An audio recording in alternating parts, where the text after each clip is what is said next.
Hello guys, कैसे हो आप सब। Welcome to my channel aesthetic science. जो मेरे चैनल पे न्यू है उनका वेलकम और जो पुराने हैं उनका थैंक यू। तो आज का हमारा टॉपिक है रॉकेट प्रोपल्शन। ये हमारी एक एग्जांपल ही है जो लीनियर मोमेंटम का कंजर्वेशन वाला है ना, उसी का एक एग्जांपल है। ठीक है, ये बहुत बार एग्ज़ाम में आ जाता है, तो हम इसे स्टार्ट करते हैं। कई बार आता है कि क्वेश्चन बहुत वेरी शॉर्ट क्वेश्चंस आ सकते हैं कि रॉकेट प्रोपल्शन का प्रिंसिपल क्या है। तो आपने बोलना है it is based on the principle of conservation of linear momentum. Linear momentum का कंजर्वेशन पे ये बेस्ड है। ठीक है, तो स्टार्ट करते हैं। लेट अस सपोज एक हमारे पास रॉकेट है। ठीक है, रॉकेट एक कंटेनर की तरह वर्क कर रहा है। ठीक है, रॉकेट के बीच में फ्यूल भी है काफ़ी सारा। आपको पता होगा उसमें कुछ भी व्हीकल को चलने के लिए, किसी भी वाहन को चलने के लिए फ्यूल चाहिए होता है, तो इसमें फ्यूल टैंक भी होता है। ओके, सबसे पहले इसको यूज़ क्यों करना है? To carry an artificial satellite to suitable height above the surface of earth for placing it in orbit of earth. Earth revolve करती रहती है। ठीक है, और अर्थ की ही ऑर्बिट में एक हमने सैटेलाइट को फिट करना है, स्टेबल करना है। तो उसके लिए हमें रॉकेट का नीड होता है कि रॉकेट की हेल्प से वो हमारा सैटेलाइट यहाँ पे अर्थ की ऑर्बिट पे आके स्टेबल हो जाए। ठीक है, एक डिवाइस चाहिए होता है जिसे हम कहते हैं रॉकेट, और ये बेस्ड है law of conservation of linear momentum पे। ठीक है, अज्यूम कर लेना हमने कि नो आउटर स्पेस, या कह सकते हैं external force acting on it, कोई भी एक्स्ट्रा फोर्स नहीं लग रही है, सिर्फ हमारा लीनियर मोमेंटम वाला केस होगा इसमें। ठीक है, तो इसमें क्या होगा, सबसे पहले हम इसका डेरिवेशन करते हैं, साथ साथ में इसकी थ्योरी भी हो जाएगी। वेलोसिटी पता करनी है of rocket at any instant. किसी भी इंस्टेंट पे इसकी वेलोसिटी पता करनी है। पहले तो ना यार इसके 3 केसेस आएंगे। सबसे पहले होगा कि जब रॉकेट ना रेस्ट पे पड़ा हुआ है और उसका जो फ्यूल है वो भी रेस्ट पे ही है। ये दोनों चीज़ें, हमने 2 चीज़ें कंसीडर करनी है। ये रेस्ट पे पड़ा हुआ है, मतलब कोई भी इस पर वेलोसिटी नहीं लग रही है। वेलोसिटी नहीं लग रही है तो मोमेंटम भी इसका 0 का 0 ही पड़ा है। क्यों? क्योंकि मोमेंटम का फॉर्मूला होता है mv, मास इंटू वेलोसिटी। उसमें मास तो है बट वेलोसिटी नहीं है, that's why it will equal to 0। तो सबसे पहले लेट थिंक कर लेते हैं। लेट क्या करते हैं कि m not is the initial velocity of rocket. ठीक है, रॉकेट प्लस उसका फ्यूल। मैंने बोला ना रॉकेट को आपने एक कंटेनर की तरह मानना है और उसका फ्यूल भी है उसके साथ। इनिशियल पोजीशन में तो वही था। ठीक है, एंड वी नॉट के ऊपर आपने ये भी डालना है वेक्टर। ये हो गया initial velocity of the system, या आप कह सकते हो रॉकेट एंड प्लस फ्यूल। ठीक है, तो ये हो गया वी नॉट और एम नॉट। क्लियर? अब ये तो हो गया जब वो दोनों रेस्ट पे थे। ठीक है, अब एक केस है जब वो दोनों रेस्ट पे पड़े हुए हैं, ये एट रेस्ट। धीरे जब उसने चलना शुरू किया किसी भी टाइम पे, ठीक है, किसी भी टाइम पे, तो उसका क्या होगा, mass m is equal to mass of rocket at any instant. Instant मतलब किसी भी एक टी टाइम पे ले लो। ठीक है, उसका मास क्या होगा। ये तो हो गया जब रेस्ट पे था। ये जब उसने चलना शुरू किया रास्ते में कहीं पे हमने उसका मास मेजर किया या जो भी है। ठीक है, तो हो गया instant with respect to ground, ground के रिस्पेक्ट में। ठीक है, अब दूसरा हो गया वेलोसिटी। हमेशा पहले m फिर v, इधर भी m और v। v मतलब क्या है, velocity of rocket at any instant dt, at any instant dt। ठीक है, अब करेंगे इसी के साथ ही, ये तो हो गए किसी रास्ते पे at time, at instant dt, at any instant dt। ये सेकेंड केस बन गया। It is our first case when rest and second case when in at time t। ठीक है, अब चलो करते हैं dm। dm मीन्स जैसे अब इसने रॉकेट ने चलना शुरू कर देना है। जब वो मूव करेगा तो कोई भी व्हीकल अगर मूव करता है तो उसका फ्यूल ख़त्म होना शुरू हो जाता है, ठीक है। अगर सपोज उसमें फ्यूल पड़ा हुआ है पहले 10 लीटर का, या कुछ भी मैं एग्जांपल ले रही हूँ, तो धीरे धीरे वो चलते चलते 8 लीटर्स बच जाएगा, ठीक है। तो ऐसे ही ये जब रॉकेट मूव करेगा, इसका मास तो उतना ही रहेगा, but mass of the fuel वो कम हो जाएगा। अगर मास कम हो गया किसी भी चीज़ का, सपोज एक हो गया बड़ी सी गेंद हो गई, ठीक है, और एक छोटी सी, ये मैंने बॉक्स बना दिया, चाहे आप बॉल ले लो, बड़ी सी बॉल है और एक छोटी सी बॉल है, ठीक है। तो ज़्यादा मूव कौन करेगी? ये छोटी वाली बॉल ज़्यादा मूव करेगी, बिकॉज ये लाइट मानी है हमने, ये लाइट है और ये हैवी है। जो हैवी बॉडी होगी वो ज़्यादा वेलोसिटी लेगी चलने के लिए, जो लाइट बॉडी होगी वो कम वेलोसिटी लेगी चलने के लिए। इसीलिए जब ये फ्यूल इसका ख़त्म होगा धीरे धीरे, मतलब मास ऑफ द फ्यूल, डीएम यहाँ पे हम ले रहे हैं, मास ऑफ फ्यूल इजेक्टेड मतलब निकलना, ख़त्म होना, इन फॉर्म ऑफ गैस की फॉर्म में उसका मास, वो मास मतलब वही पेट्रोल वगैरह या कुछ भी डीजल जो भी ले रहा है फ्यूल, वो जब जाएगा, ठीक है, तो dm is the mass of the fuel eject from the rocket at dt time, ठीक है। अब बच्चे, अब इसका मास किसका निकल गया? गैस का, ठीक है। अब अगर उसका मास कम होगा, किसी भी बॉडी का मास कम होगा, तो उसकी वेलोसिटी इंक्रीज हो जाएगी। तो इसका dv, velocity will increase in velocity, ठीक है, ऑफ रॉकेट। समझ आया? मास किसका? फ्यूल का कम हुआ, बट फ्यूल का मास कम होने से भी रॉकेट की तो वो कम हो गई ना, भार कम हो गया। पहले तो रॉकेट का प्लस फ्यूल का भार था, अब फ्यूल धीरे धीरे खत्म हो रहा है, तो ये थोड़ा हल्का हो गया सिस्टम। इसके हल्के होने से वेलोसिटी इंक्रीज हो जाएगी, ठीक है। तो ये इंक्रीज हो गया किसका? रॉकेट का वेलोसिटी, ठीक। अब आपने एक केस और लेना है, पहले एम वी, फिर एम वी, फिर एम वी। अब आपने याद रखना है कौन सा केस लेना है? वी जी का।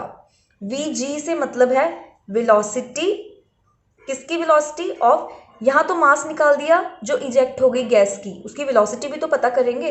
वेलोसिटी ऑफ एग्जॉस्ट गैस, या आप बोल सकते हो इजेक्ट गैस।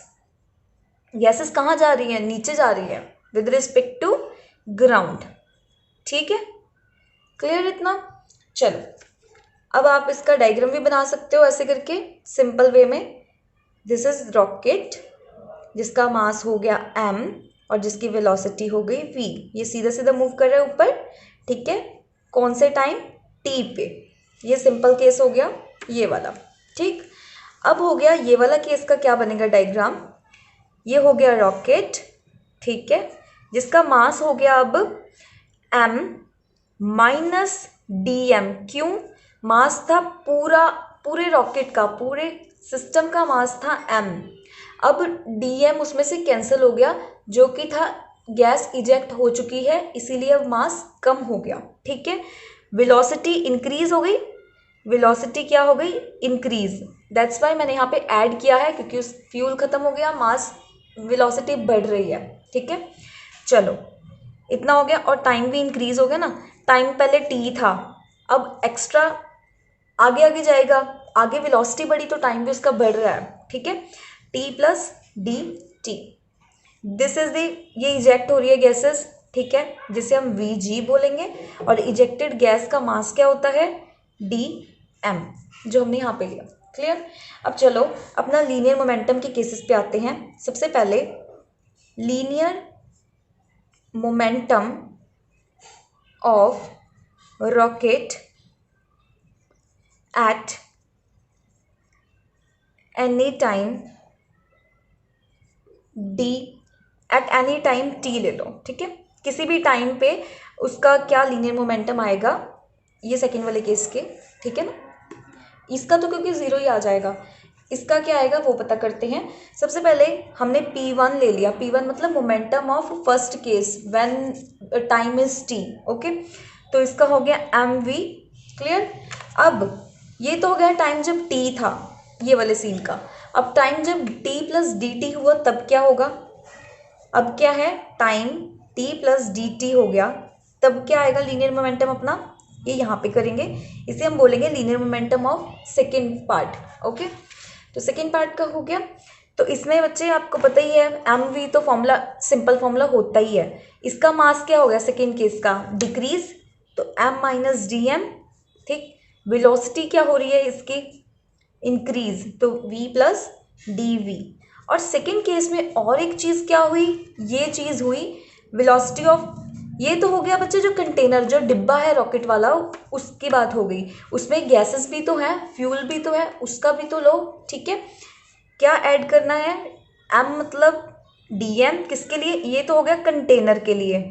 ठीक है, अब कंटेनर में तो फ्यूल है, फ्यूल की गैस स्टार्टिंग में हमने लिया ना, रॉकेट प्लस फ्यूल, तो ये रॉकेट का मास और वेलोसिटी हो गया।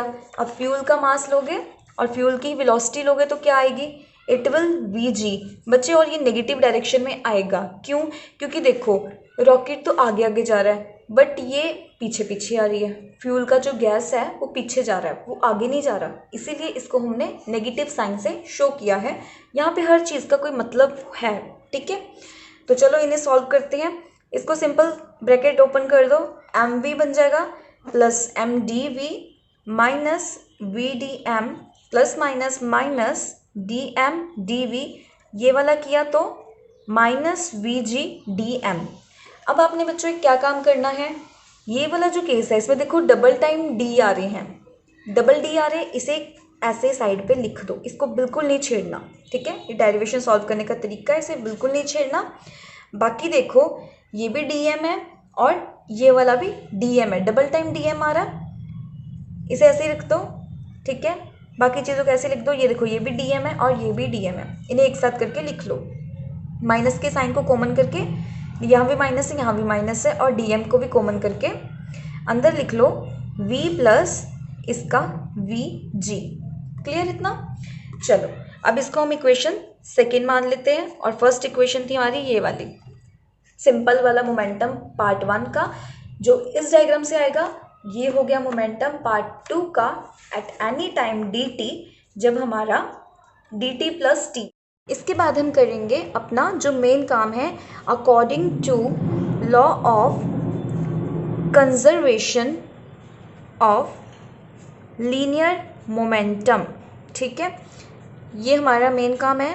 ये जो भी हमने P1 P2 का काम किया है, P1 ये आया P2 ये आया, इन दोनों को हमने क्या बोलना है, law of conservation of linear momentum क्या कहता था कि बिफोर कोई भी काम जैसा शुरू में था वैसा ही वो लास्ट में होगा। ठीक है, कभी भी चेंज नहीं आएगा उनके लीनियर मोमेंटम में। ठीक है, तो P1 is equal to P2, that's why P1 की वैल्यू फ्रॉम 1 and 2 फिल कर दो, यहाँ पे साइड पे लिखना भी है। अब क्या करना है, आपने P1 की वैल्यू फिल कर दी mv, और P2 की वैल्यू फिल करनी है जो ये वाली आपने फाइंड आउट की है, which is mv plus M D V minus D M V plus V G minus, इसको तो साइड पे ही रखना है, D M D V. Clear, इतना हो गया। इसके बाद आपने क्या करना है, हर चीज़ को सॉल्व करने का एक तरीका है, खुद देखो ये और ये कैंसिल हो गए। ठीक है, जो नेगेटिव वाली टर्म है उसको दूसरी साइड ले जाओ, बाकी चीज़ें दूसरी तरफ ले जाओ। ये पॉजिटिव है ये वहीं रहने दो, मतलब यहीं पे। ठीक है, बाकी इसको दूसरी तरफ ले जाओ, which will equal to D M D V plus V G T M. कुछ नहीं किया, बस अरेंजिंग की है। इतना करने के बाद ये बच्चे जो डी एम और डी वी, ये दोनों बहुत ही छोटी छोटी टर्म्स हैं। D M and D V ये दोनों वेरी वेरी स्मॉल है। अब ये दोनों स्मॉल है, दोनों आपस में अब मल्टीप्लाई भी हो रही है तो स्मॉल हो चुकी हैं, इसीलिए इनको हमने निग्लिजिबल, इनको हम निगलेक्ट कर सकते हैं। सो दे कैन बी निगलेक्टेड। ठीक है, कौन, जो इन दोनों का मल्टीप्लिकेशन है वो वाला, इसको नहीं करना निगलेक्ट। ठीक है, तो अपनी इक्वेशन में सिर्फ ये रहेगा और ये रहेगा। ठीक है, अब देखो मैंने लिख दिया यहाँ पे M D V plus V G, बाकी क्योंकि वो निगलेक्ट हो जाएंगे। ठीक है, अब क्या करना है, आपने v प्लस वी जी की वैल्यू फाइंड करनी है। v प्लस वी जी एक तरफ लिख देना है और एम डी वी दूसरी तरफ पड़ा हुआ है, डी एम को भी उसी के नीचे ले आना है। ऐसे ही लिखना है, आप एम के नीचे डी एम नहीं लिखना, ये गलत हो जाएगा, अपने डी वी के नीचे ही डी एम को लिखना है, ठीक है। तो चलो अब करते हैं व्हेन रॉकेट। अब इसी चीज़ की आपने ना वैल्यू फिलिंग करनी है, इसी को फाइंड करके इसमें ही वैल्यू फिल करनी है। ये हमारी मेन इक्वेशन आ चुकी है। When rocket is far away from earth, जब वो बहुत ही दूर है अर्थ से, तो बच्चे क्या होगा, v plus V G will equal to minus U. ये क्यों हुआ, क्योंकि देखो अब v प्लस वी जी क्या था, ये तो था velocity of the rocket at any time dt, और ये वी जी था वेलोसिटी ऑफ द फ्यूल, ठीक है। अब ये माइनस यू के इक्वल इसलिए हो गए, माइनस यू है जो एग्जॉस्ट गैस है, जो गैस एग्जॉस्ट हो चुकी है, जो गैस निकल चुकी है, उसका ये है वेलोसिटी। तो जो नीचे की तरफ जा रहा है इसीलिए उसको हमने माइनस यू ले लिया। आई होप आपको इतना समझ आया जो मैंने लिखा है। हाँ, हमने पीछे भी एक केस किया था जहाँ पे माइनस वी जी लिया था, वो वहाँ पे कंडीशन नेसेसिटी थी इसलिए लिखा है, और यहाँ पे हमने माइनस यू ही लिखना है क्योंकि ये एग्जॉस्ट गैस का है with respect to rocket in downward direction, rocket के विद रिस्पेक्ट टू है ना, इसलिए इसको हमने माइनस यू लिखा है। ओके, तो चलो अब इसकी क्या करनी है, हमने वैल्यू फिलिंग करनी है। ये ऊपर से ये जो चीज़ है ये v प्लस वी जी है, इसको लिख लो नीचे जो भी था हमारे पास M D V by D M, ठीक है। इसको आप कुछ भी ले लो, फ्रॉम ए ले लो। अब जब आपने इसको ए इक्वेशन दे दी, यहाँ पे लिखना भी होता है कि ये इक्वेशन आई कहाँ से है, तो आपने लिख देना है फ्रॉम ए, ठीक है। तो चलो अब माइनस यू लिख दिया, अब एक तरफ तो एम डी वी लिख दो, ये डिवाइड में था, दूसरी तरफ ले गए इसको, माइनस यू डी एम आ गया। क्लियर, हमने सिर्फ इस तरफ वेलोसिटी को ही रखना है, इसलिए डी वी यहाँ लिख दिया, ये माइनस डी एम आ गया, ये एम था, ये इस तरफ आ गया। एम इस तरफ नहीं, आपने एम इधर लिखना है, क्योंकि ना पता है ये रॉन्ग मेथड हो जाता है, क्योंकि एक ना फॉर्मूला आएगा आगे जब आप इंटीग्रेशन करोगे तो ये इसके नीचे आना चाहिए। तो चलो अब हमारा ये हो गया फाइनल इक्वेशन। क्या किया, v प्लस वी जी किया, इसको इक्वल कर दिया इसके। अब क्या किया, फिर हमने रॉकेट का जो एग्जॉस्ट गैस है उसका वेलोसिटी ले लिया नेगेटिव डायरेक्शन में, ठीक है, क्योंकि वो नीचे की तरफ आ रहा था। अब क्या किया, dv का इक्वेशन फाइंड कर लिया, बाकी सारा दूसरी तरफ आ गया। ओके, अब हमने फाइंड करनी है इसके लिमिट्स। यहाँ हमने इनिशियल कंडीशंस लेनी है जहाँ पे हमारा t 0 है और m is m naught when at rest. Okay, and velocity उसकी क्या थी उस टाइम पे, v is equal to V naught. Clear, अब है जब t बीच में आया था ना case, when t is equal to t, mass क्या हो गया था उसका m, वेलोसिटी हो गई उसकी v। क्लियर, तो ये हमारे दो केसेस आ गए, इनिशियल और ये मिड वाला केस आया था, ठीक है। तो अब इनको इंटीग्रेट करेंगे, किसको, इस इक्वेशन को, इंटीग्रेटिंग इक्वेशन b। अब b को हम इसको ये ले लिया था, इसको आप b मान लो, integrating equation b with this limits, जो हमने लिमिट्स फाइंड किए ना, विद लिमिट्स, ठीक है। तो चलो स्टार्ट करते हैं। अगर इसको इंटीग्रेट करेंगे, आप न्यू हो ना 11th क्लास में, तो आपको थोड़ा होगा मुश्किल बट ठीक हो जाएगा। पहले वेलोसिटी है तो वेलोसिटी की लिमिट्स यहाँ पे लोगे, मैंने गलती से ये 0 लिख दिया टाइम का, वेलोसिटी का आप लिखोगे यहाँ पे v नॉट, छोटा था ये, स्टार्टिंग था, इसीलिए स्टार्टिंग वाला नीचे, फाइनल वाला ऊपर, इनिशियल नीचे फाइनल ऊपर। दूसरी तरफ अपना है minus U D M by M. बच्चे u हमारा है कांस्टेंट टर्म, इसको साइड पे ही रहने दो, क्योंकि देखो डी एम है ना, तो उसके साथ में m वाली चीज़ का ही इंटीग्रेशन हो सकता है, एक्स्ट्रा किसी भी अल्फ़ाबेट, किसी भी मतलब क्वांटिटी का नहीं हो सकता इंटीग्रेशन, इसी का ही होगा, ठीक है। तो आपने पीछे से पहचानना है कि जो भी है उसका ही हो सकता है, ठीक है। तो मास है स्टार्टिंग में m नॉट एंड फाइनल में m। क्लियर, टाइम का तो कुछ यूज़ हुआ ही नहीं, बट स्टिल हमने टाइम ले लिया क्योंकि यहाँ से पता लगता है कि ये रेस्ट पे है, ये मिड टाइम पे आ रहा है, ठीक। तो चलो आपको ना मैं एक चीज़ बताती हूँ, जब भी आपने ऐसा देखना है तो इसको आपका मन में आएगा इसे काट दो, बट वो कटता नहीं है, वो सिंपल यही मेथड होता है, डी वी, इसका इंटीग्रेशन होता है सिंपल v, वैसे कैंसिल हो जाते हैं बट हम शो नहीं करते, ये गलत मेथड है, ये ट्रिक है बस लर्न करने की। तो आपने जब ऐसा देख लिया तो इसको आपने v कर देना है, इसका इंटीग्रेशन हो चुका है सॉल्व।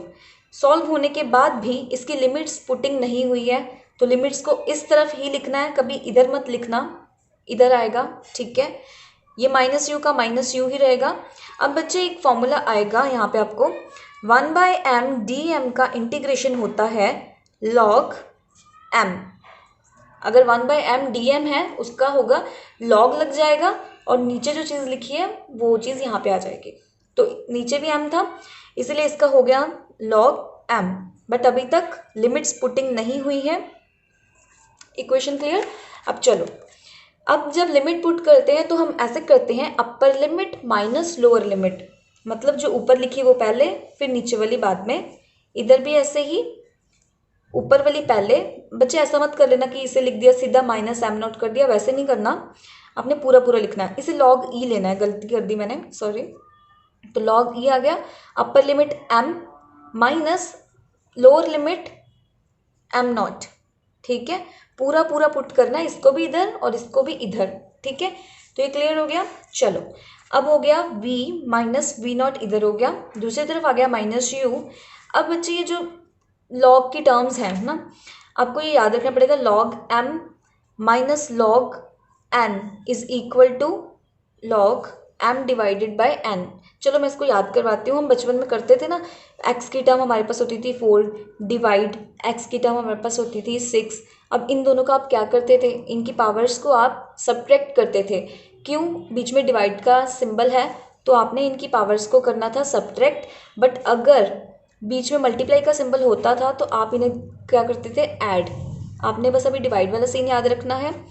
तो ये चीज़ हो रही है माइनस, माइनस हो रही है, तो आपने इसका डिवाइड करना है। लॉग एक बार लिख लिया बाहर, जो पहली टर्म है उससे ऊपर, जो दूसरी टर्म है उसे नीचे, लॉग m बाई n, जैसे हम पहले करते थे उसी तरह का, ठीक है।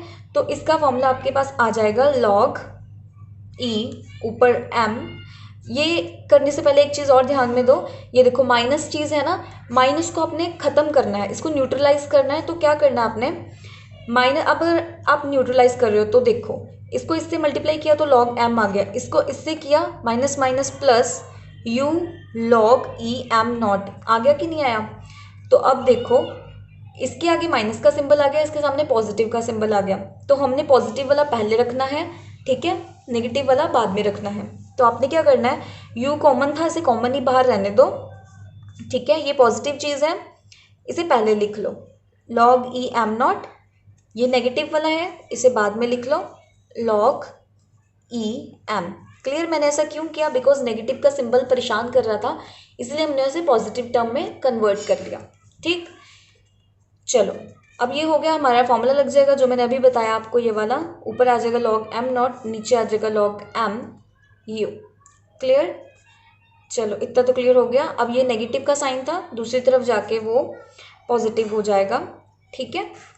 ये हमारा आ गया जो हमें चाहिए थी, वेलोसिटी एट एनी इंस्टेंट। इसे ये बोल भी सकते हो इंस्टेंटेनियस वेलोसिटी, ठीक है। किसकी वेलोसिटी है ये बच्चे? ये वेलोसिटी है रॉकेट की, instantaneous velocity of rocket when time is 0, ठीक है।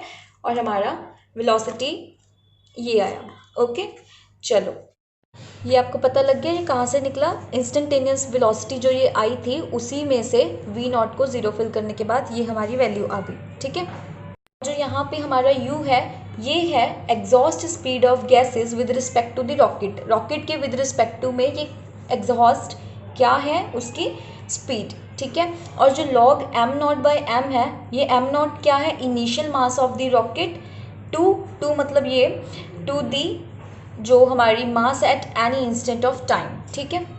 करना है हमने upthrust of the rocket. Upthrust का मतलब क्या होता है, it is the upward force exerted on the rocket by the ejection of the exhaust gas. जब रॉकेट ऊपर जाएगा वो कैसे जाएगा, इसने एक्सर्ट करनी है। जब ये गैसेस नीचे की तरफ आएंगी उसके ऑपोजिट एक रिएक्शन लगेगा, जिसकी वजह से ये रॉकेट अपवर्ड की तरफ मूव कर पाएगा। इस ऑपोजिट रिएक्शन को, इस फोर्स को हम बोलते हैं अपथ्रस्ट, मतलब ऊपर की तरफ रॉकेट का जाना, ठीक है। तो ये जो हमारी इक्वेशन आई थी, जो मैंने इंटीग्रेशन करने से पहले बताई थी, देखो यहाँ पे जो मैंने इक्वेशन बताई थी ना, D V is equal to, इसी को ही लिख लिया मैंने दोबारा से, ठीक है। इसको हमने क्या कर देना है, dt से मल्टीप्लाई नहीं सॉरी dt से हमने इसे डिवाइड कर देना है, dt divide on both side या divide dt on both sides. ऐसा क्यों किया मैंने, कोई रट्टा नहीं है यहाँ पे। अपथ्रस्ट क्या है, एक फोर्स है। क्या है, एक फोर्स का फॉर्मूला क्या होता है, मास इनटू एक्सेलरेशन। ठीक है, फोर्स का फॉर्मूला होता है एक्सेलरेशन। मेरे ये करने के पीछे एक रीज़न है। अगर हम इन दोनों को डिवाइड करते हैं इसके साथ, चलो मैं करके दिखाती हूँ। D V divided by D T is equal to minus U D M, M यहाँ पे लिख दो, ठीक है, डी एम डी टी आ गया, ठीक है, क्योंकि ये दोनों वो वाली टर्म है, लिख सकते हैं।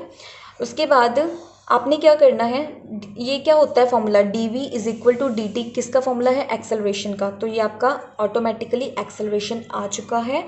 एक्सेलरेशन के लिए आपका आ गया answer D M by D T, ये आपका एक्सेलरेशन आ चुका है। हमने फोर्स पता करनी है, हमें मास भी चाहिए। तो अब क्या होगा, ये ऑटोमेटिकली ऊपर चला जाएगा क्योंकि मास तो पहले से ही पड़ा है। अगर नहीं पड़ा होता तो हम इसे मल्टीप्लाई करवाते फिर से।